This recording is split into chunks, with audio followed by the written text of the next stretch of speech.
Hi, this little video is a solution for problem 3 and 4 on the time value of money assignment.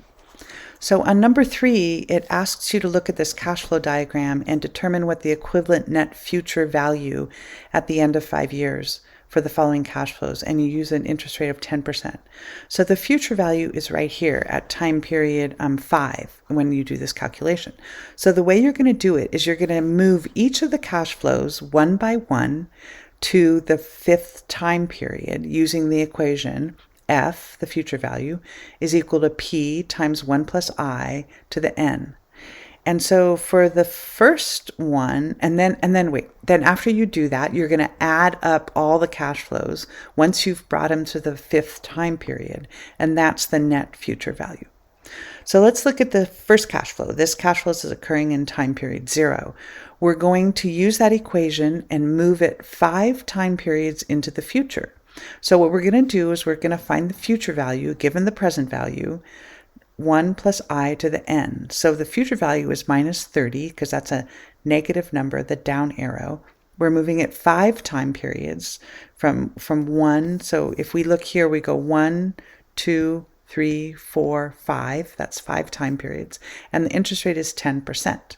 So we just plug in those values, and the future value of minus 30 in time period 0 is negative 48.31. So put that down there, and then we're going to do the next one, a negative 10, and we're going to bring it 4 time periods into the future, into time period 5. So we're going to use this equation, F is equal to P times 1 plus I to the N, so negative 10. Now we're using 4 time periods, and we're still using 10%. So that calculation means that the future value of the minus 10 in time period 1 is minus 14.641. The next one is going to be minus 20, and we're going to move it 3 time periods into the future to this 5th time period. So again, we're using the same equation. We're using different numbers. We're moving it 3 years, and we're still going to use 10%. So that we plug it in again, and we get a minus 26.62. The next one is a positive 40, and we're going to bring it 2 time periods into the future to time period 5. So we're going to have 40, 2 time periods, and 10%. That means the future value of the 40 in time period 3 is 48.4.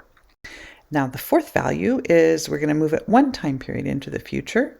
So that $50, we're going to move 1 time period, so that means it's going to be 55. Now let's look at this a minute. So what that means is if I put $50 in the bank and it earns 10%, in 1 year it'll be $55. So that value is equivalent.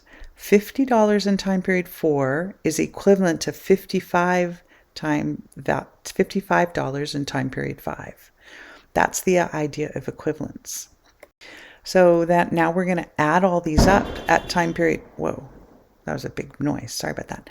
In time period 5, we're going to add all those up. We have to do this last one.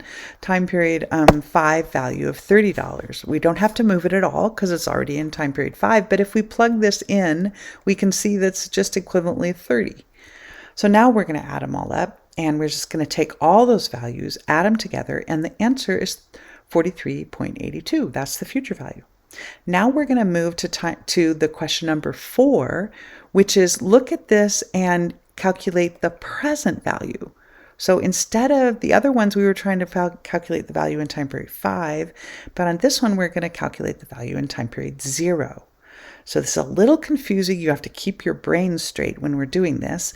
But what that means is we're going to move each cash flow using the equation F is equal to P times 1 plus I to the N, but we're going to rearrange it. So P is equal to F divided by 1 plus I to the N. It's just algebra to revise that equation. And then we're going to add up all the cash flows that are occurring in time period 0 to get the net present value. So let's do this one at a time, just like we did the other ones. We're going to start with a minus 30 value, and we're going to move it to time period 0. And actually, we know we're not going to move it at all because it's already at time period 0. But I can just put together this equation in the same way, where I'm going to find the present value of the future value of minus 30 for 0 years at 10%. And that's just minus 30. So the next one, we're going to do minus 10, and we're going to bring it back to time period 0.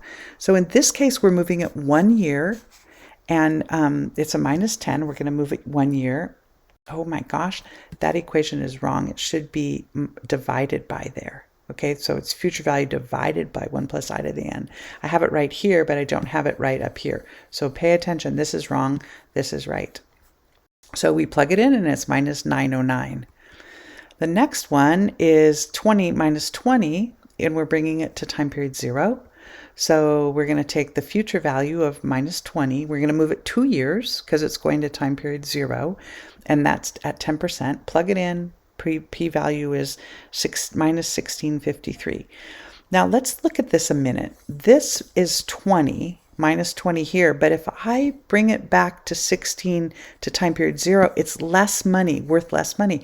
But that's because if I put this amount in the bank and it earns interest for 2 years, it is $20. So that concept of equivalence is we can move cash flows around if we use this equation to figure out the equivalence. So the next one, we're going to do this 40, and we're going to bring it back to time period 0. It's 3 years, and so we're going to plug it into that equation and get 30.05. Next one, we're going to do the 50. We're going to bring it back 4 years to in the present, backwards 4 years, and so we plug that in, and it's 34. And then this next one, we're going to take this last one, the 30, and bring it back to time period 0, and that's 5 years to the present value. And we plug it in, and it's 1863. Then we add them all up, and the answer is 2721. So that's the answer to problem number 4.